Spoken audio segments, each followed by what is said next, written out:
in vista dell'approssimarsi della data che durante la Seconda Guerra Mondiale, nel 1943, vide il centro cittadino bombardato con centinaia di vittime, abbiamo sentito Paolo Cilona, storico agrigentino, che ci ha raccontato invece di alcuni che per puro caso riuscirono a salvarsi e divennero poi personaggi illustri della nostra città.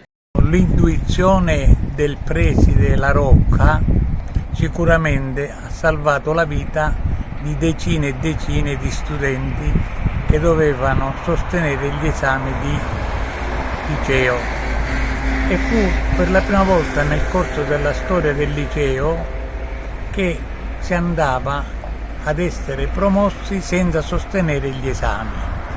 Ebbene, l'anno scolastico fu chiuso il 18 di giugno del 1943.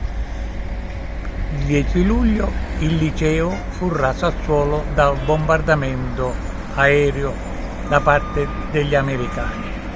Se non fosse stato preso quel provvedimento da parte del preside di chiudere l'anno scolastico il 18 di giugno, poiché è abitudine che gli esami di Stato e di maturità avviene di solito nella prima decade del mese di luglio, sicuramente moltissimi sarebbero stati vittime dei bombardamenti. Si salvarono delle personalità importanti in quell'occasione? Sicuramente, infatti Enzo Lauretta, l'agrigentino Enzo Lauretta, lo scrittore Andrea Camilleri, lo storico Gaspare Giudice, gli ingegneri Fausto De Vecchi, Domenico Rubino e Guido Cassaro e tanti altri importanti personaggi della vita politica. Basta pensare a Luigi Giglia, che fu sottosegretario ai lavori pubblici, e anche all'onorevole Francesco Di Leo. Quindi il provvedimento del preside sicuramente avrà salvato